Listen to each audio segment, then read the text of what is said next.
Now our next topic is group number 18। ठीक है, group number 18 की अगर आप लोग बात करते हो तो ये सबसे इजी ग्रुप है। इस ग्रुप को आप लोग 3 नाम देते हो, आइदर नोबल गैसेस, दूसरे नंबर पे इनर्ट गैसेस, और तीसरे नंबर पे इसका नाम आता है रेयर गैसेस, जो आपको पता नहीं होता। ठीक है, नोबल गैसेस, इनर्ट गैसेस और रेयर गैसेस।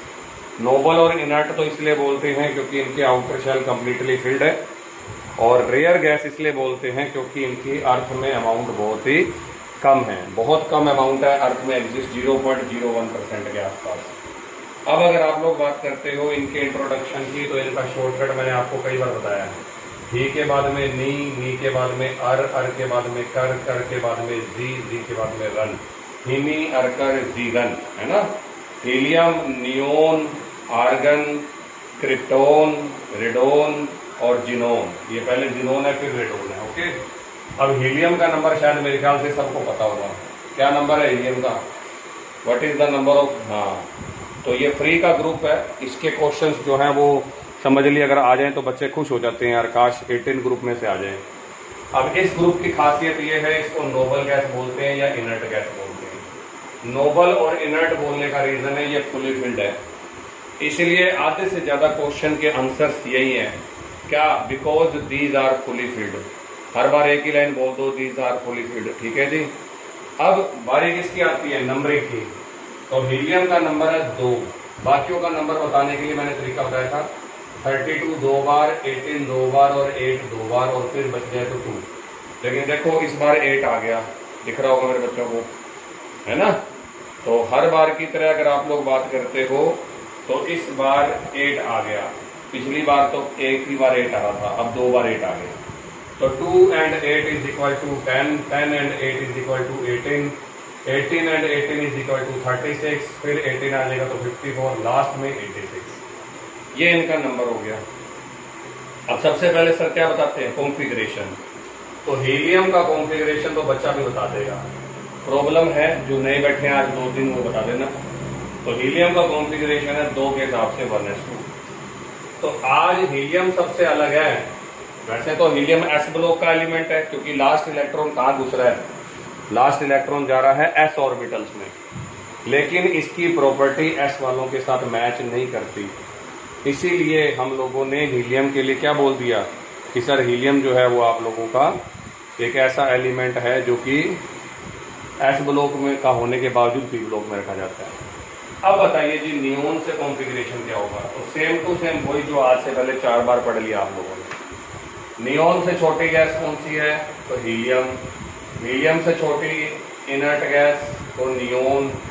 अब ये गाड़ी चल जाएगी। नियोन से छोटी आर्गन, और क्रिप्टोन से छोटी आर्गन, और जिनोन से छोटी क्रिप्टोन, और लास्ट में फिर से जिनोन। ये लो जी। तो अब देखो आपने क्या किया कॉन्फ़िगरेशन में, ऊपर वाली गैसेस को लिख दिया। इनके कॉन्फ़िगरेशन में जोर आएगा नहीं, क्योंकि एस भी भरा हुआ है और पी भी भरा हुआ है ना। तो ये हो जाएगा 2s2 and 2p6। अब आगे तुम बता दो, शाबाश, आगे तुम बता दो क्या होगा? 2s2 2p6, हाँ 3s2 3p6। उसके बाद क्या हो जाएगा? 4s2 4p6 नहीं आएगा, 3d टाइप नहीं आएगा इस कॉन्फ़िगरेशन में, और लास्ट में 6s2 बता रहा हूँ क्यों, 6s2 और 6p6। ये देख लो 3d10 पहले आएगा, ये जो मैंने तुम्हें बताया था। 3 वाले से 3d आ जाएगा, 4 वाले से 4d आ जाएगा, और 5th वाले से 5d आ जाएगा, और लास्ट में 4sd आ जाएगा। इसको पहले ही लिखते हैं। जब इस तरीके से कॉन्फ़िगरेशन लिखते हो तो जो इनर शेल है वो इनर ही दिखाया जाता है, आउटर को आउटर दिखाया जाता है। अगर 4s पहले लिख के 3d तूने इधर लिख दिया तो तेरा गलत हो जाएगा। ठीक है, इसलिए तेरे को मैंने बोला था। तो ये पहले नंबर पे इनका इंट्रोडक्शन है। कुछ नहीं करा मेरे बच्चों ने एक लॉजिकल बात पढ़ी कि सर देखो यहाँ पे इधर आ गया 2s2 2p6, फिर 3s2 3p6, फिर 4s2 4p6, फिर 5s2 5p6, और लास्ट में 6s2 6p6, और थर्ड वाले से 3d, फिर 4d, फिर 5d, और लास्ट वाले ने 4sd एंट्री करा दी। अब बताओ जी, कोई इसमें रट्टा नहीं है, सिर्फ सिंपल बात है। अब बात करते हैं जी इनकी ग्रुप की। तो helium, neon, argon, krypton, xenon और रेडोन। ये सारी की सारी गैसीय स्टेट में है और इनको नोबल गैसेस बोलते हैं। सबसे डिफरेंट रेडोन है। क्यों? तो वो तुम बता ही दोगे, मेरी जरूरत नहीं पड़ेगी, क्योंकि रेडोन इज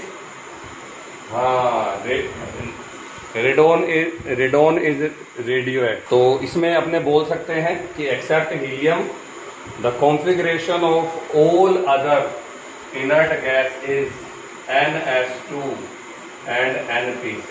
ठीक है, तो बाकियों का जो कॉन्फ़िगरेशन है वो NS2 और NP6 है। अब इसके बाद बारी आती है अकरेंस की। आउटर मोस्ट सारों के बारे में लिख दिया, सबके आउटर शेल में 8 इलेक्ट्रॉन है, सिर्फ हीलियम के आउटर शेल में 2 इलेक्ट्रॉन है। ये बात आप लोगों को पता होनी चाहिए। ठीक है, अब स्टार्ट करते हैं जी अकरेंस की। ये सारी की सारी जो गैसेज हैं वो एटमॉस्फेयर में एग्जिस्ट करती है, सिर्फ रेडोन को छोड़ करके। All the noble gases except radon occur in atmosphere, मतलब ये अपने आप एटमॉस्फेयर में बनती हैं और इनकी अमाउंट बहुत बहुत बहुत कम है, even less than 1% by volume. ये बात मेरे बच्चों को पता होनी चाहिए। हीलियम और नियोन जो है वो आप लोगों के आर फाउंड इन मिनरल्स, ये कुछ मिनरल्स में भी मिलती हैं। तो ये बड़ी इंपॉर्टेंट बात है। वो पूछेगा कि हीलियम के और नियोन के मिनरल्स बताइए, तो उनके अंदर 3 नाम है। एक तो पिच ब्लेंड है, एक मोनाजाइट है और एक क्लीवाइट है। ये 3 नाम है। 3 मिनरल्स के साथ ये अटैच होकर के जुड़ी हुई मिलती है, तो वो आपको याद रखने पड़ेंगे। फिर हीलियम और जो ये इसमें क्या नाम है अपने, the main sources of helium is natural gas. Helium कहाँ से डेवलप हो रही है? नेचुरल गैस से। और लास्ट बात जो बतानी है कि जिनोन और radon are the rarest element in the group. सबसे कम अमाउंट के अंदर ये दोनों है, जिसमें जिनोन रेडोन तो सबसे कम है। रेडोन कैसे बनी? रेडोन बनी रेडियम के डिकम्पोजिशन से। रेडियम कौन है? रेडियम की प्लेटें बड़े जल्दी खुश होकर बोल देते हो ना सर, रेडियम प्लेट है ये।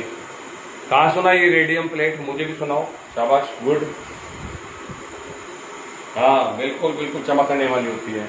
एक्चुअल में वो रेडियम जैसा सब्सटेंस होता है, पर रेडियम नहीं होता, क्योंकि रेडियम तो इतना सा रेडियम भी जो है ना वो लाखों रुपए में है। थोड़ा सा रेडियम भी लेने चले जाओगे, हाँ बोलो बोलो बोलो, कुछ बोल रहे हो क्या?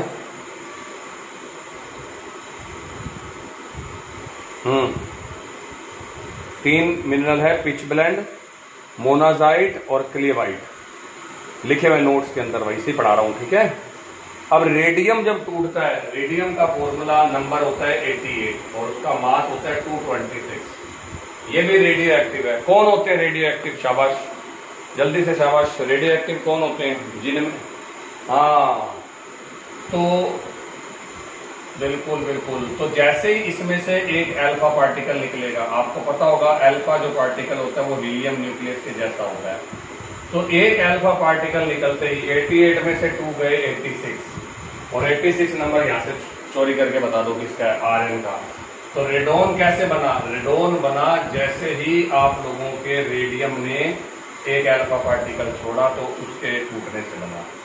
ये न्यूक्लियर रिएक्शन है भाई साहब, जो अल्फा बीटा और गामा के निकलने से बनती है जी। ठीक है, तो मैंने ये आपको बता दी बात। अब इसके बाद आती है फिजिकल प्रॉपर्टीज। फिजिकल प्रॉपर्टीज की बात करते हो तो सबसे पहले फिजिकल स्टेट, सारी की सारी गैसेज हैं कलरलेस, ऑर्डरलेस, टेस्टलेस, और ये हाईली क्या है? लेस स्टेबल है, हाईली स्टेबल, और पानी में इनसोल्यूबल है। लेकिन टेम्परेचर बढ़ाओगे तो इनकी पानी के अंदर सोल्यूबिलिटी इंक्रीज, हाँ जी, और डिक्रीज हो जाएगी, नॉट इंक्रीज, गलत बोल रहा हूँ।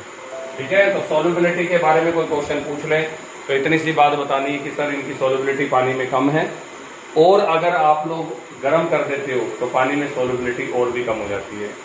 थर्ड है आयोनाइजेशन एंथैल्पी। एक ही क्वेश्चन बनेगा और आंसर हर बार सेम ही रहेगा। क्वेश्चन बहुत सारे बना रहा हूं, आंसर अलग अलग।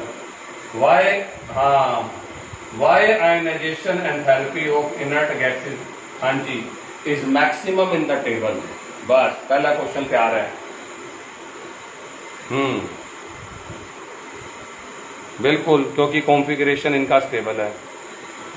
तो पहला क्वेश्चन है why the ionization enthalpy of these gases are very high. तो ऑटोमेटिक बात है कि सर NH2 और NP6 ये फुली फिल्ड है। इनर्ट मत लिख के आना मेरे बेटे, इनर्ट तो फुली फिल्ड कॉन्फ़िगरेशन की वजह से। आपको लिख के आना है कि ये फुली फिल्ड है और fully filled configuration highly stable होता है, इसलिए इनमें से इलेक्ट्रॉन निकालना इम्पॉसिबल है। फिर आएगा question number next, these gases are inert. फिर से आंसर सेम है, why these gases are inert. आप बोल दो, फिर से वही आंसर बोल दो, बिकॉज, हाँ हर बार बिल्कुल बिल्कुल हर बार एक ही आंसर बोलना है, because these are fully filled. अगला क्वेश्चन फिर से देखो आंसर सेम है, why the electron gain enthalpy of inert gases is positive, highly positive या पॉजिटिव। फिर से वही क्वेश्चन आ गया। अब तेरे को मैं समझाता हूं, कहां गई गीतांशु, कहां है गीतांशु, समझ अब इस बात को। आज इनकी एंथैल्पी पॉजिटिव है, इसका मतलब इनमें इलेक्ट्रॉन आराम से जुड़ेगा या मुश्किल से जुड़ेगा? जल्दी बोल, गीतांशु बोलेगी आज जितनी भी तेरी समस्याएं हैं वो आज खत्म हो जाएंगी। देख, आज आपने इनसे बोला कि इनकी इलेक्ट्रॉन गेन एंथैल्पी पॉजिटिव होती है, हाईली पॉजिटिव होती है, तो मतलब इलेक्ट्रॉन इनमें आराम से जुड़ेगा कि मुश्किल से जुड़ेगा? हाँ, मुश्किल से जुड़ेगा। और वैसे भी तेरे को पता है क्यों। अब तू इनके पास पहुंच गई है ना, ये लो जी, अब आप इलेक्ट्रॉन ले लो, हमसे इलेक्ट्रॉन ले लो। तो इन्होंने साफ मना कर दिया, ना हम इलेक्ट्रॉन लेते हैं और ना हम इलेक्ट्रॉन देते हैं। समझ आ गई बात आपको? तू लग गई जबरदस्ती, ऐसे कैसे नहीं लेता, तेरा बाप भी इलेक्ट्रॉन लेगा, है ना। अब जब ये लाइन बोली जाती है कि तेरा बाप भी इलेक्ट्रॉन लेगा, है ना, तो इससे क्या पता लगता है कि यहाँ पर एनर्जी जो है वो ज्यादा लगने वाली है ना। और अब आप जबरदस्ती इलेक्ट्रॉन जोड़ रहे हो, तो जो काम जबरदस्ती करोगे उसमें एनर्जी मिलेगी या एनर्जी लगेगी? जल्दी बोलो, शाबाश। लगेगी। तो मान लीजिए आप जोड़कर आए और आपको 100 एनर्जी मिली, जोड़ने के बाद तो मिलेगी तो फाइनल है। लेकिन आपने चेक किया कि आपकी कितनी लग गई, तो जवाब आया 200, और 200 में से 100 माइनस करी तो प्लस 100 आंसर आया। इसीलिए मैं बोल रहा हूं ये पॉजिटिव है। तो it is very very hard to add an extra electron in the outer shell of the inert gases, so their enthalpy is positive. और क्यों हार्ड है उनमें जोड़ना? फिर से आंसर सेम है, because these are fully filled. बिल्कुल बिल्कुल, इसलिए बच्चे बड़े खुश होते हैं 10th ग्रुप से। ये मजाक मजाक में खत्म भी हो जाता है। फिर उसके बाद है, अगर इनमें हम करंट पास करते हैं तो अलग अलग गैसेज मिलती है डिस्चार्ज, इलेक्ट्रिकल डिस्चार्ज ट्यूब में। तो ये थोड़ा सा कम्पिटिटिव पॉइंट है, किसी को याद करना हो तो। हीलियम का डिस्चार्ज ट्यूब के अंदर कलर होता है येलो। अगर पिछले साल ये सुना हो डिस्चार्ज ट्यूब तो बड़ी जल्दी याद आ गया होगा। नियोन का कलर होता है रेड, नहीं तो मैं याद करा दूंगा, कोई बात नहीं, ठीक है। नियोन रेड कलर की होती है, ये याद करने वाली बात है। उसके बाद में आर्गन जो है वो येलो रेड कलर की होती है, ठीक है जी। आर्गन का जो कलर है ब्लूइश रेड होता है। उसके बाद में आपके पास जो क्रिप्टोन है, क्रिप्टोन ग्रीनिश येलो होती है। बस ये पढ़ने वाली बात है जो मैं अभी पढ़ के बता रहा हूँ तुम लोगों को। और ग्रीन ग्लो होता है जिनोन का, जिनोन ग्रीन ग्लो देती है। ये कंपटीशन का पॉइंट है, 12th में कभी नहीं आया। लेकिन डिस्चार्ज ट्यूब में मेरे बच्चों ने पिछले साल प्रैक्टिकल किया था इलेक्ट्रॉन्स वाला, याद आ रहा है कुछ कि थॉमसन ने इलेक्ट्रॉन की खोज कैसे की थी। उसने एक डिस्चार्ज ट्यूब लेकर के उसके ऊपर हाई वोल्टेज लगा दी थी और अंदर उसने इनर्ट गैस भरी थी, याद करो। और उसने एक बात और बोली थी कि हर गैस का कलर उसकी नेचर पर डिपेंड करता है। मतलब कोई ग्रीन है, कोई येलो है, कोई ब्लू है, कोई रेड है। और ये मुझे याद इसलिए क्योंकि मैंने कल ही पढ़ाई थी, मतलब 2-3 दिन पहले। कल तो कोई क्लास थी नहीं, 2-3 दिन पहले मैंने उन बच्चों को डिस्चार्ज ट्यूब बताई थी। तो अलग अलग गैसेस का कलर उनकी नेचर पे डिपेंड है, ठीक है। फिर इसके बाद में आते हैं जी यूजेस। अब इनर्ट गैस के यूजेस मेरे बच्चों को जरूर याद करने हैं, क्योंकि यहाँ पर एक बहुत इंपॉर्टेंट टॉपिक ये माना जाता है। सारे इनर्ट गैसेस का एक यूज तो फिक्स है, जो मैंने अभी बोला, इलेक्ट्रिकल बल्ब में या डिस्चार्ज ट्यूब में भरने के अंदर। याद करो, आज से पहले एक गैस और भरी थी हमने इलेक्ट्रिकल बल्ब में, कौन सी थी वो? होशियार बच्चे बताएंगे। नाइट्रोजन भरी थी, क्योंकि तुम बिल्कुल बिल्कुल बिल्कुल शाबाश, नाइट्रोजन भरी थी, क्योंकि नाइट्रोजन जो होती है वो आप लोगों की इनर्ट होती है। ये कोई बताने वाली बात नहीं है, ठीक है। इसके बाद में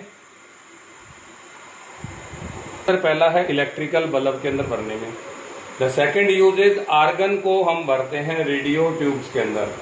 जो रेडियो ट्यूब्स होती हैं, रेडियो अपने बनते हैं जो, उनके अंदर आर्गन को भरा जाता है। ये it is the use of argon, ये आपको लर्न रखने पड़ेंगे। उसके बाद में to produce the colour glow in electrical sign board, अभी बताया था नियोन को यूज किया जाता है साइन बोर्ड के अंदर इलेक्ट्रिकल ग्लो के लिए। ये जहां पर भरी जाती है वहां ग्लो देना शुरू कर देती है। रेडोन का यूज किया जाता है, याद कीजिए मैंने पोलोनियम के लिए भी बोला था कि जो लोग रेडियो एक्टिव होते हैं they can be used as the source of neutron, तो it is also a source of neutron. और इसके अलावा एक हाँ जी बोलो बिल्कुल, क्या कह रहे हो? हाँ, नियोन को यूज करते हैं साइन बोर्ड के अंदर ग्लो के लिए। ये लो जी, जो साइन बोर्ड होते हैं उनके अंदर ग्लो के लिए। हाँ, क्या बोल रही बेटा उपासना, क्या बोल रही? शाबाश, बिल्कुल बिल्कुल बिल्कुल बिल्कुल बिल्कुल बिल्कुल सही कह रही है, उनमें नियोन भरी जाती है, ठीक है जी, ग्लो के लिए।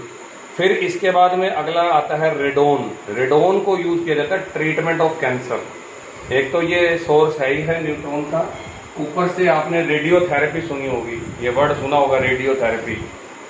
तो रेडियोथेरेपी के अंदर जो रेडोन है उसका यूज किया जाता है कैंसर के ट्रीटमेंट के अंदर, ठीक है, ये ज्यादा इंपॉर्टेंट है याद रखने के लिए। फिर इसके बाद हीलियम का यूज मैंने पढ़ाया था आर्टिफिशियल ऑक्सीजन के टाइम। तो आर्टिफिशियल जो ऑक्सीजन जो होती है उसके अंदर हीलियम, हाँ, तो हीलियम गैस जो है वो सी डाइवर्स जो अपने साथ बांधते हैं, ये जो गैस, हाँ, स्कूबा डाइवर्स या एग्जाम्पल जो भी आर्टिफिशियल सिलेंडर्स होते हैं उनके अंदर डलती है। The mixture of helium and O2 is use for respiration by sea divers. अगला आता है हीलियम को हम एरोप्लेन के टायर्स में भी भरते हैं। हीलियम जो है वो हल्की होती है और हल्की होने के कारण एरोप्लेन के टायर्स के अंदर भी फिल की जाती है, ठीक है। इसके अलावा हीलियम से लो टेम्परेचर थर्मामीटर भी बनते हैं, और ये सारी इंपॉर्टेंट बातें हैं। और लास्ट, ये इनर्ट नहीं होती, इनर्ट है गैसेज, ये सारी गैसेज इनर्ट है, आग नहीं पकड़ती, रिएक्टिविटी नहीं करती, इसलिए वेल्डिंग प्रोसेस के अंदर जहां पर इनर्ट मीडियम चाहिए है ना, वहां पर वेल्डिंग प्रोसेस में इन सारी गैसेज को यूज भी किया जाता है। तो ये 1 बाय 1 जो मैंने यूज आप लोगों को बताया ये आपको आने चाहिए। अब आते हैं जी कंपाउंड ऑफ जिनोन। इसमें जो सबसे पहला क्वेश्चन बनता है वो ये बनता है कि जिनोन या किसी भी XYZ इनर्ट गैस के जो कंपाउंड बने वो नील बार्टलेट ने किस बेसिस पे बनाए, ये आपको आना चाहिए। कंपाउंड इतने इंपॉर्टेंट नहीं है, हाँ बिल्कुल बिल्कुल, ये कंपाउंड इंपॉर्टेंट नहीं है। जब मैं कंपाउंड पढ़ाने बैठूंगा तो तुम कहोगे यार ये तो पता नहीं क्या सर, ये तो सिंपल सा ही है, इसमें क्या पढ़ाना है, क्या पेपर में आ जाएगा। बिल्कुल आपके साथ मैं भी हूं इस बारे में, लेकिन अब बारी आई कि जिनोन के कंपाउंड बनेंगे ये किस बेस पे पता लगा, तो वो पता लगा आयोनाइजेशन एंथैल्पी के बेस पे। सुनना बसर की बात सुनना, एग्जैक्ट मुझे ध्यान नहीं है पर मैं फिर भी आपकी हेल्प कर देता हूँ।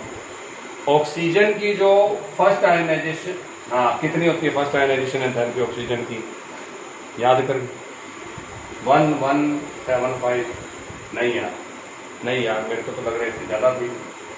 चल, और जिनोन की कितनी है फिर बता, चल हो सकता है, चलो इसकी बात मान लेते हैं। अब आयोनाइजेशन एंथैल्पी जब चेक करी तो ऑक्सीजन की निकली 1175 और जिनोन की निकली 1170।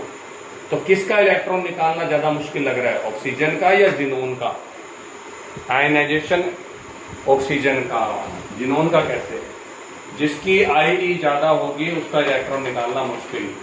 तो अब उसने नील बार्टलेट ने ये बात देखी कि ऑक्सीजन की जो एंथैल्पी है वो जिनोन से ज्यादा है, उसके बावजूद ऑक्सीजन के फ्लोरीन के साथ कंपाउंड बन जाते हैं, और जो मैंने बनाए भी थे O2F2 और OF2, याद होगा।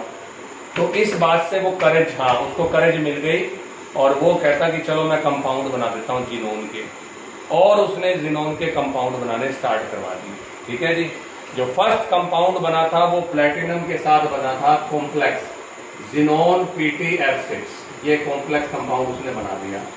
इस कंपाउंड में जिनोन पे प्लस है और बॉक्स पे माइनस है, ठीक है जी। चार्ज अगर आप एग्जैक्ट चाहते हो तो वो एग्जैक्ट भी आ जाएगा। लेकिन अब ये पॉजिटिव क्यों हो गया, क्योंकि उसने यहां से एक बात कही। फिर जब एक कंपाउंड बना तो उसने लंगर लगा दिया।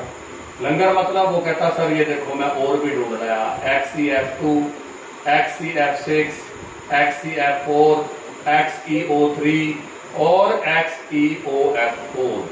इस तरीके से 1 बाय 1 उसने बहुत सारे कंपाउंड ढूंढ दिए। तो what is the basis of Neil Bartlett in forming और preparing the compound of xenon. तो आप लिख के आओगे कि दैट आयनाइजेशन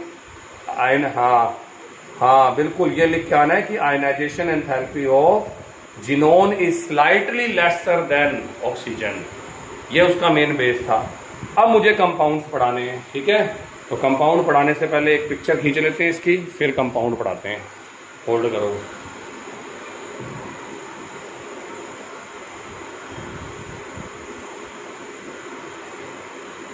चलिए जी, हो गई।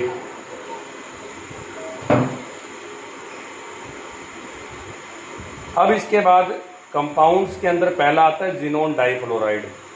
कोई ज़्यादा मुश्किल क्वेश्चंस नहीं है, बता देता हूँ। अब सिंपल बातें हैं। वो पहले नंबर पर पूछेगा कि जिनोन डाइफ्लोराइड आपका बना कैसे, ठीक है।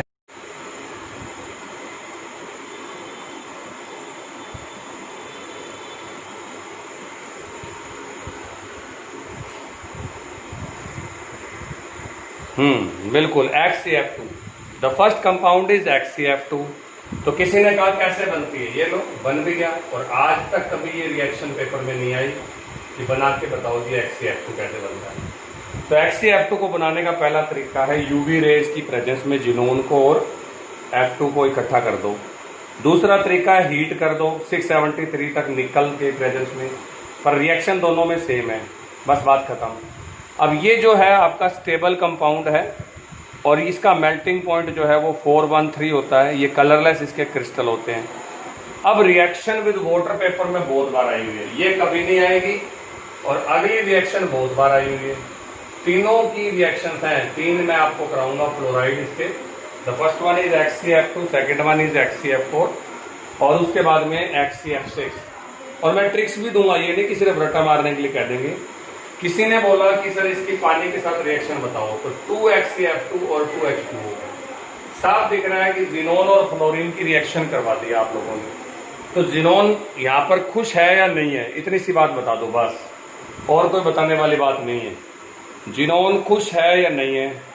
बिल्कुल, जवाब है नहीं है खुश। जिनोन कहता कि मेरे को कोई कमी नहीं थी, ठीक है। मेरे आउटर शेल में 5s में 2 थे और 5p में 6 थे, मुझे धक्के से तुम लोगों ने रिएक्शन में डाल दिया। तो जो बंदा खुश नहीं है वो वहां से भागना चाहेगा। इसलिए मैं आपको एक बात बताता हूँ, फटाफट देखो जिनोन यहाँ से निकल जाएगा। फिर उसके बाद जितने भी फ्लोरीन बचे होंगे वो ज्यादातर HF ही बनाएंगे, ये फिक्स है लॉजिक। तो 4H और 4F मिलके क्या बना देंगे, जल्दी बोलो, 4HF बिल्कुल। और बचा हुआ रह गया O, हाँ तो बचा हुआ O2। तो जिनोन बाहर भागने की कोशिश करेगा, HF बनेगा ही बनेगा और बाकी बचा हुआ O2 है। अब दूसरा क्वेश्चन आएगा जी इसकी स्ट्रक्चर। तो स्ट्रक्चर डिपेंड है हाइब्रिडाइजेशन पे। आ जाओ, हाइब्रिडाइजेशन है XEF2 का। आउटर शेल में 8, पड़ोसी मेरे 2। जिनोन के आउटर शेल में 8 है। तो बात आई समझ में कि सर पूरे खानदान के आउटर शेल में 8 इलेक्ट्रॉन है, आप क्या बता रहे हो ना। तो 8 और पड़ोसी मेरे 2, 8 और 2 कितने हो गए बताइए, 10। और 10 का आधा कितना होता है, 5। 5 वाला हाइब्रिडाइजेशन बता दो। हाँ, sp3d, शाबाश, कोई बात नहीं। अब मेरे पास टोटल बॉन्ड बनने थे 5, जबकि बने सिर्फ कितने, 2। इसका मतलब लोन पेयर भी बता देता हूं। लोन पेयर यहाँ पे है टोटल 3। हाँ, लीनियर शेप बनेगी। तो 5 वाली शेप याद करवा देता हूं। 5 वाली शेप कैसी थी? 5 वाली शेप थी एक ट्राइगोनल और बायपिरामिडल, ये थी शेप। अब आप कह रहे हो 3 तो लोन पेयर है, तो एक ये गया, एक ये गया और एक ये गया। एक फ्लोरीन ये रहा, एक फ्लोरीन ये रहा। यहाँ पर 3 लोन पेयर है, एक लोन पेयर और 2 लोन पेयर और तीसरा लोन पेयर। सिमेट्रिकल है लोन पेयर के अनसिमेट्रिकल है, वो तुम बता दो, शाबाश। सिमेट्रिकल है क्योंकि तीनों के बीच में 120 डिग्री है, बिल्कुल। और 120 डिग्री की वजह से ये लीनियर है। तो कल को मेरा बच्चा कोई पूछ ले स्ट्रक्चर, तो लीनियर स्ट्रक्चर मैं पढ़ाऊंगा, बिल्कुल प्रॉमिस है। आज नहीं खत्म हुआ तो कल खत्म कराऊंगा, वैसे कल टेस्ट है। चलिए, इसके बाद में नेक्स्ट नंबर पे अगला टॉपिक, ये क्वेश्चन बन गया, प्रॉपर्टीज प्रॉपर्टीज में मैंने आपको बता देना है कि सर जिनोन ये सारी बता दी ना, बस ये पानी वाली प्रॉपर्टी मेन है। दूसरा आता है टेट्राफ्लोराइड, कैसे बनाऊं? बिल्कुल सिंपल रिएक्शन है कि उठा करके Hc+2F2 कर दो। किसी ने कहा कैसे बनाओ, इसमें क्या पूछना है, तो क्या पूछ रहा है कैसे बनाओ, ये ले बन गया। और इसलिए मैंने कहा था ये रिएक्शन कभी आएगी भी नहीं। Hc+2F2 बराबर 2HCF4 सॉरी। और इसके अंदर भी आप लोग ऊपर लिख लीजिए जी, जिनोन की रिएक्शन हीटिंग होती है 673 के ऊपर। ये भी आपका स्टेबल है लेकिन डाईफ्लोराइड से कम स्टेबल है, और उसके लिए लिखा हुआ HF में घुल जाता है, 333 का मेल्टिंग है। साफ दिख रहा है यहां जिनोन से 2 इलेक्ट्रॉन लिए गए थे जबरदस्ती, यहां 4 लिए गए हैं +4। इससे साफ दिख रहा है कि इसकी अनस्टेबिलिटी ज्यादा है।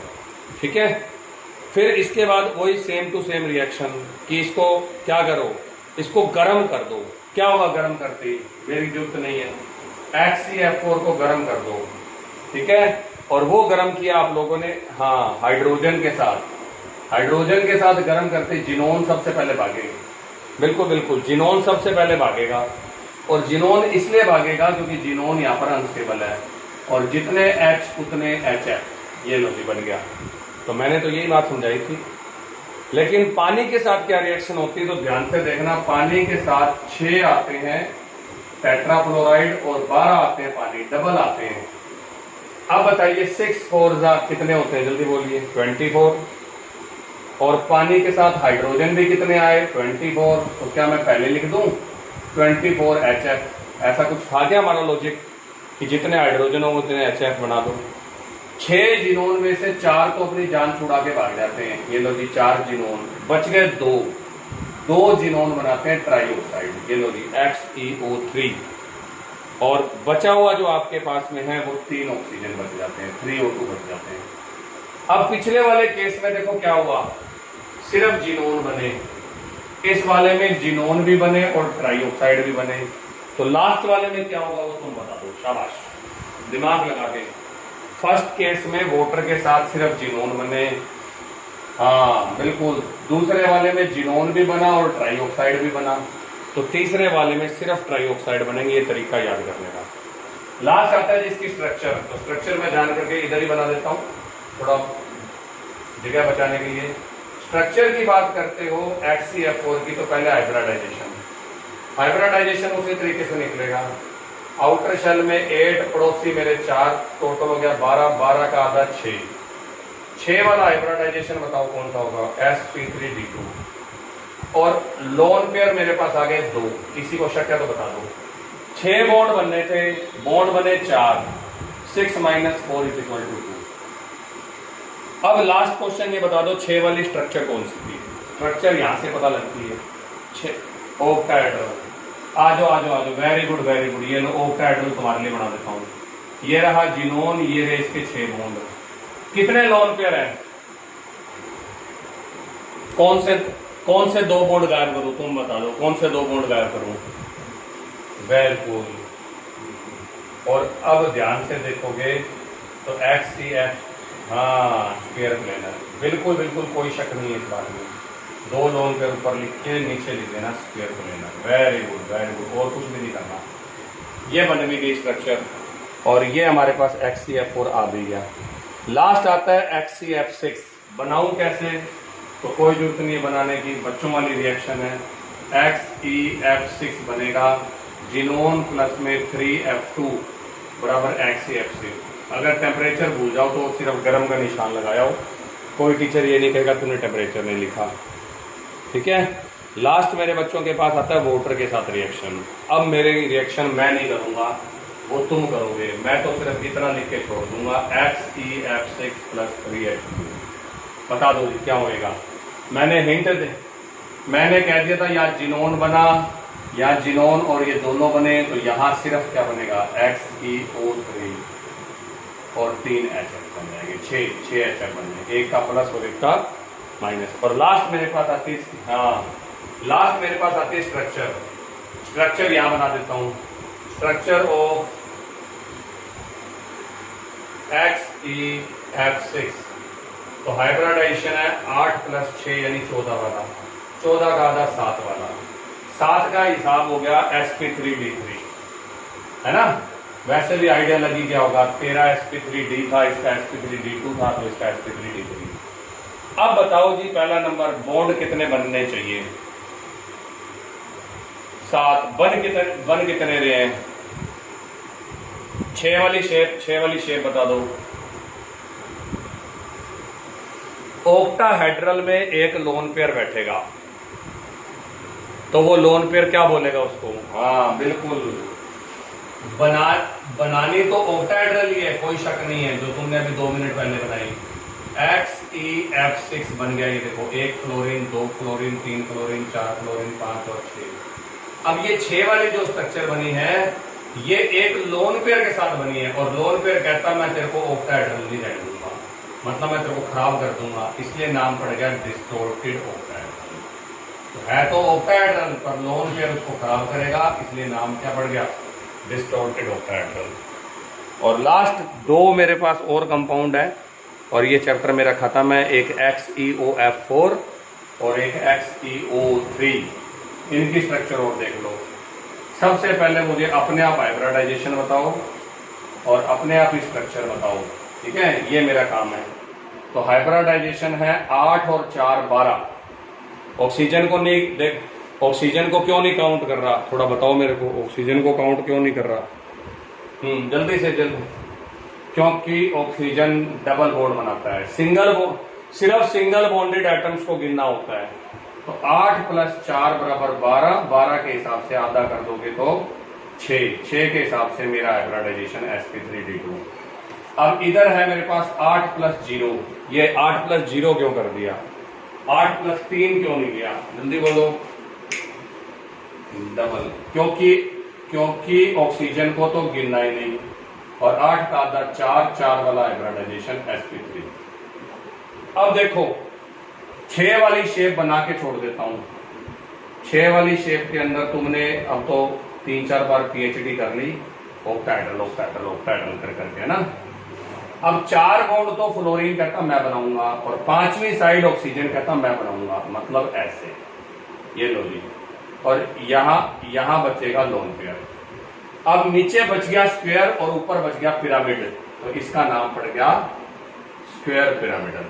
ये लो जी, देखो, ऊपर स्क्वायर है, ये ऊपर पिरामिड बन गया, तो नाम स्क्वायर पिरामिडल। 4 वाली शेप बताओ कौन सी थी? हाँ, टेट्राहेड्रल। Very good. बॉन्ड कितनी साइड बन रहे हैं, जल्दी बोलो? 3 साइड। तो 1 2 और 3, बाद में इनको डबल कर दो, करने बिल्कुल। और ऊपर इसके लोन कर, जो इसको प्लेनर ट्राइगोनल बोल रहा है वो लल्लू लाल है 1 नंबर का। मुझे नहीं दिख रही है प्लेनर ट्राइगोनल, मुझे किसी लिहाज से प्लेनर ट्राइगोनल नहीं दिख रही। बिल्कुल, ये शेप है पिरामिडल। और क्यों है पिरामिडल? क्योंकि ये ऐसे बैठा है, देखो, तुम इसको ऐसे देख रहे हो ट्राइगोनल, ये लो जी, ये ऐसे है ही नहीं। कहां दिख रहा है तुम्हें? जिनोन बीच में, और ऐसे दिख रही है स्ट्रक्चर। किसको दिख रही है स्ट्रक्चर ऐसे? वो होशियार है जी क्लास का, जिसको ऐसे दिख रही है वो बोल सकता है ये लो सर, ये देखो, ये होती है प्लेनर ट्राइगोनल। ले, ये ऐसी है या अलग अलग है? जल्दी बोलो, शाबाश। बिल्कुल नहीं, थोड़ा सा सोचो कि प्लेनर ट्राइगोनल क्या होती है और पिरामिडल। बिल्कुल, मैं ये नहीं कहता कंफ्यूजिंग नहीं है कंफ्यूजिंग, लेकिन इतनी नहीं है कि तुम समझ ना सको। प्लेनर ट्राइगोनल में जिनोन बीच में होगा, और जिनोन बीच में फिलहाल नहीं है, लोन पेयर की वजह से हो सकता है बीच में दिख रहा हो। ये देखो नीचे, ये स्ट्रक्चर ऐसे है, ऊपर से ऐसे, ठीक है ना, ऊपर से तीनों बॉन्ड निकले हुए हैं, और जब ऊपर से निकले हुए तो इस तरीके से पिरामिड बनेगा। तो this structure is pyramidal and this is all from P block. ठीक है, अब मेरी बारी है स्ट्रक्चर्स बताने की। चलो जी, नाउ द स्ट्रक्चर। हाँ जी, तो स्ट्रक्चर की बात करते हो तो स्ट्रक्चर आप लोगों की ज्यादा नहीं है सिलेबस में। सबसे पहले स्ट्रक्चर है AB2। AB2 का मतलब सिर्फ 2 बॉन्ड बनेंगे।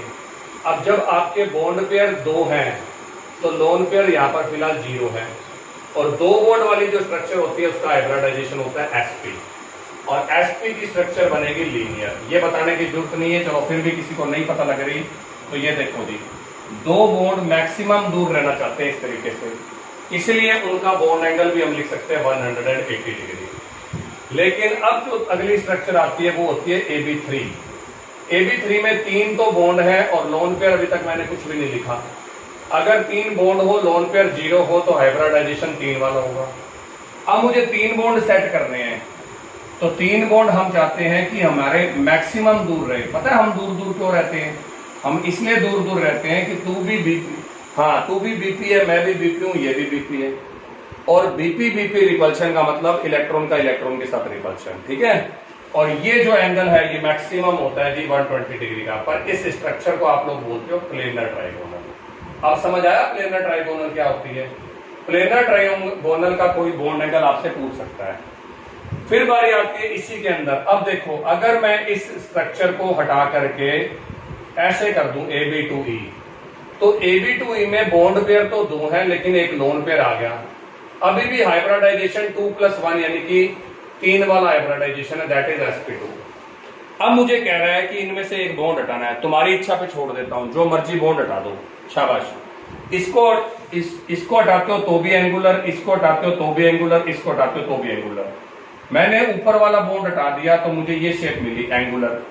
अब लोन पेयर आकर आपके इस बॉन्ड एंगल को थोड़ा सा कम कर देगा, तो जो कल तक 120 डिग्री था ना वो कम हो जाएगा, लेकिन कितना कम हो जाएगा वो मैं नहीं बता सकता, वो आगे और कंडीशंस पे डिपेंड है। तो इसमें आपको बॉन्ड एंगल नहीं लिखना, लेकिन शेप लिखनी है। तो शेप होती है एंगुलर, लेकिन क्या एंगुलर को ऐसे लिख दूं मैं उल्टा करके? तो ये कौन सी शेप है? जल्दी बोलिए, शाबाश, वी शेप। तो एंगुलर का दूसरा नाम होता है वी शेप। Very good. फिर बारी आई आपके पास में AB4 की। AB4 के अंदर 4 और 0, तो 4 + 0 का मतलब 4 वाला हाइब्रिडाइजेशन। लोन पेयर 0 है, बॉन्ड पेयर 4 है और sp3। अब मेरा बच्चा 4 बॉन्ड वाली स्ट्रक्चर तो बचपन से पढ़ता आ रहा है, क्योंकि सबसे पहले हमने शेप जो है ना कार्बन से सिखाई थी। 1 2 3 4 कौन सी शेप है बताओ, मेरे को भी बताओ, शाबाश। टेट्राहेड्रल। तो इस शेप को हमने टेट्राहेड्रल बताया था। हालांकि टेट्राहेड्रल बोर्ड पे बनाना ना बेईमानी है, लेकिन फिर भी हम इसको बना देते हैं। और ये 109 डिग्री और 28 मिनट होता है, 109 डिग्री एंड 28 मिनट। इसके अंदर सारे बॉन्ड एंगल एक जैसे, ये सिमेट्रिकल होती है। अब इसको कम करना शुरू करो। 4 0 के बाद अब आइडिया लगा लो क्या होएगा। जैसे 3 0 के बाद 2 1 आया था, तो अब क्या आएगा, जल्दी बोलो। 3 1, तो AB3E नेक्स्ट स्ट्रक्चर जो है मेरे पास वो AB3E है। अब AB3E के अंदर मैंने एक स्ट्रक्चर हटा दी, ऊपर नीचे जो मर्जी हटा सकते हो क्योंकि वो सारी सिमेट्रिकल है, पर मैंने समझाने के लिए जान करके एक बार ऊपर वाला बॉन्ड हटा दिया। जैसे ही ऊपर वाला बॉन्ड हटाओगे तो 1 2 और 3 ये शेप बन जाएगी। इसको और नीचे तक ले जाते हो इस तरीके से, तो अब इसको जोड़ के देखो ये पिरामिड बन गया। इसलिए AB3E जो आपने अभी पढ़ी थी 2 मिनट पहले वो यही थी। हाँ, इसमें हाइब्रिडाइजेशन तो sp3 रहेगा पर शेप पिरामिडल रहेगी, और बॉन्ड एंगल नहीं लिखने क्योंकि ये डिफरेंट होते हैं, ठीक है। फिर अगला आइडिया लगा लो क्या होगा, तो आंसर है AB2E2 हो जाएगा। इधर आ जाएगा 2, इधर हो जाएगा 2, दोनों 2 2। तो हटा दो, एक बॉन्ड और हटा दो, जो तुम्हारा दिल करे। ये हटाओगे तो भी वी शेप है, ये हटाओगे तो भी वी शेप है। अब आपको दिख रहा है कि सर ये तो बड़ा वी शेप है ना, ये ऐसा नहीं है, ये ऊपर से इस तरीके से 3 डायमेंशनल स्ट्रक्चर है। तो चाहे आपने ये हटाया, चाहे आपने ये हटाया, चाहे आपने ये हटाया, अल्टीमेटली आपके पास 2 लोन पेयर और शेप एंगुलर। और एंगुलर शेप या जो है आपके पास में उसको दूसरा नाम क्या देते हैं वो आपने ऊपर लिख रखा है, एंगुलर शेप या वी शेप, ठीक है। अब बारी आती है AB5 की। AB5 में पहले नंबर पे 5 और 0, 5 वाला हाइब्रिडाइजेशन कौन सा होगा, तो 1 by 1 ऐड कर दो, sp3d, तो आंसर है ये। और इसमें जो शेप आती है वो दो एंगल वाली होती है, इसलिए तो ये अनस्टेबल है, ट्राइगोनल और बायपिरामिडल। ये याद होना चाहिए मेरे बच्चों को, इसमें कोई वो प्रॉब्लम। अब 5 वाली शेप कैसे बनाऊंगा, ये देखो, इधर ध्यान से देखो आराम से। ये रहा मेरा A, ये रहा ट्राइगोनल, और एक बॉन्ड बाहर और एक बॉन्ड अंदर, तो उसको हम ऐसे दिखा देते हैं, ऊपर और नीचे। अब 2 एंगल हैं, साफ दिख रहे हैं, एक तो ट्राइगोनल वाले 120 डिग्री और एक जो आपका परपेंडिकुलर ऐसे बैठा हुआ है वो 90 डिग्री, शाबाश। तो अब बारी किसकी आई, अब बारी आपके पास में आ जाएगी नेक्स्ट नंबर पे इसके अंदर कम करो। बताओ 50 के बाद क्या करो? 50 के बाद ऑटोमेटिकली बात है हाँ AB4E मतलब 4 और 1। अब ध्यान से देखो जी, मेरे को गायब करना है किसी को, तो मैं 90 डिग्री वालों को गायब करूं, 90 डिग्री वालों को गायब करूं कि 120 डिग्री वालों को? तो ये इस बात पे डिपेंड है, ये इस बात पे डिपेंड है कि तुम ला किसको रहे हो। हाँ मेरे को भी सुनने दो, मेरे को भी सुनने दो। तो ये इस बात पे डिपेंड है कि मैं जिसको बुला रहा हूं उससे मेरी बनती है कि नहीं बनती। तो मैं तो बुला रहा हूं लोन पेयर को, लोन पेयर आपसे कह रहा है मैं तो तेरी स्ट्रक्चर को खराब करूंगा। अब जो बंदा तुम्हें खराब कर रहा है उसको दूर रखना चाहोगे कि पास रखना चाहोगे? Simple question. तो फिर 120 डिग्री दूर होता है कि 90 डिग्री दूर होता है, ये और बता दो बस फिर। तो 120 में से जिसको मर्जी हटा दो, बिल्कुल कोई समस्या नहीं है। लेकिन मैंने जान करके हटाया किसको? मैंने सिमेट्रिकल बनाने के लिए इसको हटा दिया। अब इसको जब आप लोन पेयर के हिसाब से दिखाते हो तो ये एंगल इस तरीके से आ जाता है, ये देखो इस तरीके से। अब ये वो झूला बन गया सीसो वाला, दिख रहा है आपको? इधर बच्चा बैठेगा, कोई नहीं, एक ही बात है, सीसो स्ट्रक्चर है। सीसो स्ट्रक्चर कैंची की भी होती है जो घास काटती है, वैसे एक झूला होता है सीसो वाला। एक बच्चा इधर बैठता है, फिर एक बच्चा ऐसे बैठता है, बस बिल्कुल नाई वाले नहीं, घास के बाद बिल्कुल। तो ये एक सिंपल सी बात है, घास काटने वाला। तो ये सीसो स्ट्रक्चर होती है। तो यहां पे अगर आपके पास में है तो दैट इज सीसो, ठीक है। फिर 4 नेक्स्ट आ जाएगा AB3E2। तो 5 और 0 सॉरी 3 और 2, 3 बॉन्ड पेयर, ये लो जी, और 2 लोन पेयर। अब 3 और 2 अभी भी टोटल 5 ही बनता है। तो हाइब्रिडाइजेशन तो अभी भी sp3d2 होएगा। एक और हटा दो, तो जैसे ही एक और हटाते हो तो ये स्ट्रक्चर थोड़ी सीधी हो जाती है। अब इसको अगर आप सीधा कर देते हो तो ये ऐसी आएगी, और ऐसी बिल्कुल इसको आप बोलोगे टी शेप, क्योंकि मैंने अभी भी हटाई तो वो ये ट्राइगोनल वाली।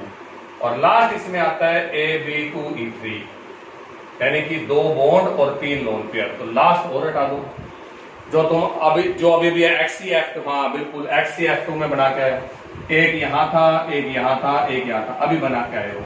हाइब्रिडाइजेशन तो अभी भी sp3d2 है, लेकिन जो शेप है वो आपकी चेंज होकर होगी लीनियर, ठीक है।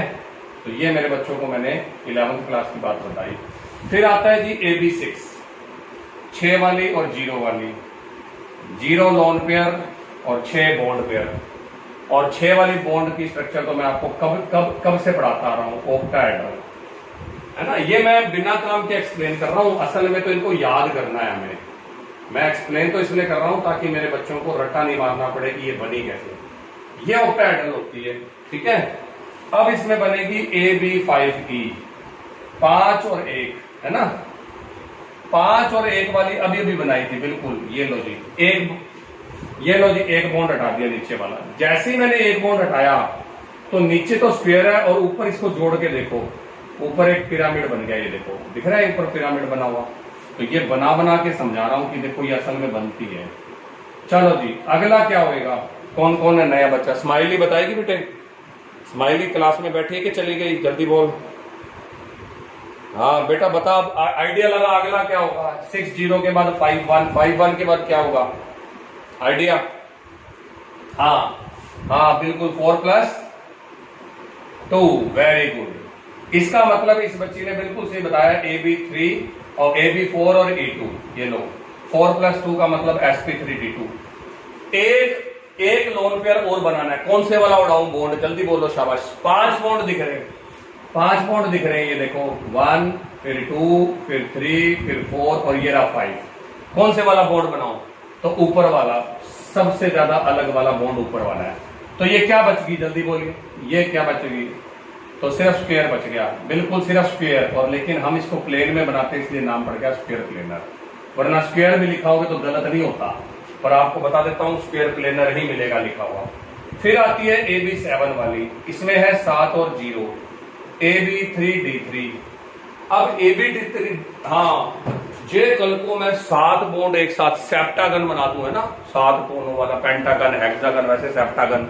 तो सेप्टागन सुनने में भी बेकार लग रहा है, पर असली बात है जो 7 बॉन्ड बना दूं मैं ऐसे करके 1 2 3 4 5 6 और 7, तो ये लड़ मरेंगे आपस में, ये आपस में खून कर देंगे, कतलेआम, कतलेआम मचा देंगे कि नहीं हम तो मार देंगे एक दूसरे को। इसलिए इन्होंने क्या करा, इधर 3 और 2 बने, कहां गया ये रहा 3 और 2, ऑक्टाहेड्रल में 4 और 2 बने, तो अब बनेंगे 5 और 2।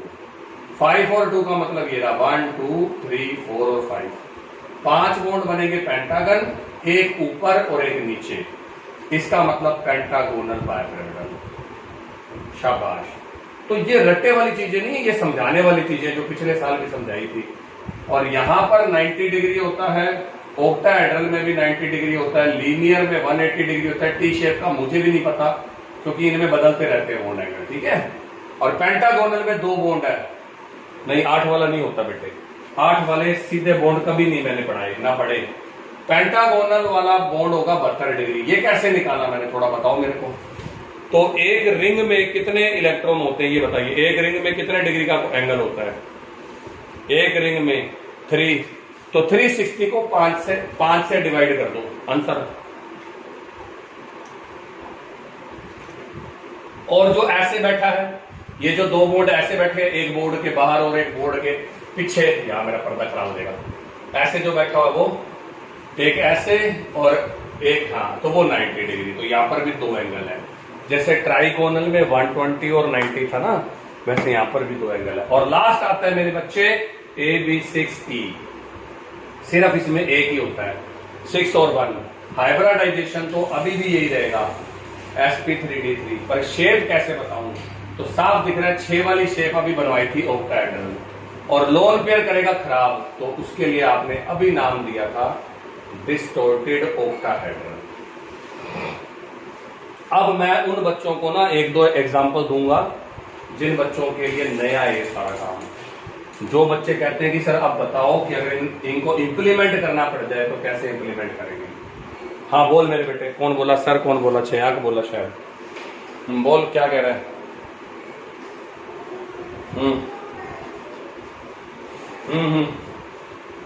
हाँ बिल्कुल, जैसे ना ना ना ना ना जैसी पेंटागोनल पिरामिडल बनेगी ना, तो वो पेंटागोनल पिरामिडल अपने आप को फटाक से सेट कर लेगी 6 वाली के अंदर। तेरे को मैंने PCL 6 और PCL 4 वाला क्वेश्चन बताया था क्या, कि PCL 5 एग्जिस्ट करता है PCL 6 में और PCL 4 में, याद आ रही है वो बात तेरे को। तो क्यों करता है वो, क्यों वो अपने आप कन्वर्ट कर लेता है। जैसे तूने 90 डिग्री वाला बॉन्ड हटाया, उसने फटाक से अपनी शेप को 6 के अंदर चेंज कर लिया, और वो शेप 6 के अंदर चेंज होते ही ऑक्टाहेड्रल बन जाती है, ठीक है बेटे। तो पेंटागोनल बाइपिरामिड या पिरामिडल बनाने की बजाय मैं उसको ऑक्टाहेड्रल बना देता हूं, ठीक है। तो ये हर कोई अपनी स्टेबिलिटी के लिए काम करता है। लास्ट अब बच्चा कहता है मैं कैसे बताऊंगा, आओ भाई ClF3 में हाइब्रिडाइजेशन और शेप बतानी है। अब लास्ट काम है ये, 2 एग्जांपल दे रहा हूं, आराम से सुनो। ClF3 का शेप भी बताओ और हाइब्रिडाइजेशन, कोई मत बोलना बीच में, कोई भी कुछ नहीं बोलेगा। तो क्लोरीन के आउटर शेल में ढूंढो, जो मिडल एलिमेंट है, जो सेंट्रल एलिमेंट है उसको पकड़ो, वो है हाँ जिसका हैप्पी बर्थडे है, क्लोरीन का हैप्पी बर्थडे। क्लोरीन कहता मेरे आउटर शेल में 7। फिर पड़ोसी पूछ के आओ कि सिंगल बॉन्ड बनाने वाले पड़ोसी कितने हैं, तो जवाब आया 3। तो 7 और 3 का मतलब 10, और 10 का कर दो आधा। जैसे 10 का आधा किया तो 5, और 5 वाला हाइब्रिडाइजेशन sp3d, ठीक है। 1 मिनट चुप रहे मेरे बच्चे, कंफ्यूजन होगी। अब sp3d बन गया, ये तो सही हो गया हाइब्रिडाइजेशन। अब मुझे शेप बताओ, शेप यहां से चोरी करनी है, सीधा लिख दो AB3 AB3 AB3 AB3, साफ दिख रहा है आपको क्या AB3 है ना, जान करके 3 बार बोल रहा हूं। बनने कितने बॉन्ड चाहिए थे बताओ, शाबाश, कितने बॉन्ड बनने चाहिए थे, बॉन्ड कितने बनने चाहिए थे, जल्दी से 5 बनने चाहिए थे, बने कितने 3, तो इसका मतलब E2। AB3 थी, मैंने यहां से चोरी कर लिया, 5 बॉन्ड बनने थे, मेरे 3 बने, इसका मतलब 2 लोन पेयर। अब AB3 E2 को ढूंढ के आओ, कौन सी शेप है, तो जवाब है इसकी शेप है T शेप, ठीक है, दिस इज T शेप। एक और एग्जांपल ले लेते हैं, इसमें कोई डरने की जरूरत नहीं है। किसी ने बोला IF5 बताओ, आयोडीन के आउटर शेल में 7, इसके पड़ोसी है 5, 7 और 5 का मतलब 12, 12 का आधा हो गया 6, 6 वाला हाइब्रिडाइजेशन हो गया sp3d2। ये लो जी हाइब्रिडाइजेशन क्लिक्ड। अब ये बन रहा है फॉर्मूला AB6, AB5 बन रहा है, सॉरी AB5, लेकिन बॉन्ड होने चाहिए थे 6, सिर्फ बने 5, लोन पेयर आ गया 1। तो AB5E का फॉर्मूला मेरे से कोई पूछ ले या शेप पूछ ले तो मैं लिखूंगा स्क्वायर पिरामिडल। ये लो जी, मुझे याद है कि स्क्वायर पिरामिडल है, मैंने ये याद कर रखी है सारी की सारी। ठीक है, और एक लास्ट एग्जांपल दे देते हैं कोई। चलो जैसे अभी XeO3 पढ़ाया था, तो XeO3 के अंदर आउटर शेल में है 8, पड़ोसी मेरे 0, 8 का आधा हो जाएगा 4, 4 वाला हाइब्रिडाइजेशन हो जाएगा sp3। क्योंकि 0 इसलिए लिखा क्योंकि ऑक्सीजन डबल बॉन्ड बनाता है, इसलिए हमने नहीं गिना उसको। लेकिन अब बारी किसकी आई? अब बारी आई कि बताइए सर इसमें शेप क्या है। तो AB3 शेप है, AB3 कैसे पता लगा? AB3 ये देखो दिख रहा है AB3। बॉन्ड बनने थे 4, बने कितने साइड से? 3 साइड से, तो एक आ गया लोन पेयर। जाके ढूंढ के आओ AB3E में क्या लिखा हुआ है, तो AB3E के अंदर लिखा हुआ है पिरामिडल। तो अब आपका काम ये है, जो नए बच्चे हैं जिनको थोड़ी प्रॉब्लम है वो इसकी प्रैक्टिस करो। कम से कम 20-25 स्ट्रक्चर्स हैं आप लोगों के पास इसके अंदर, ठीक है जी, जो मैंने करवा दी। तो this is all from the structure. अब आपको इसकी प्रैक्टिस करनी है।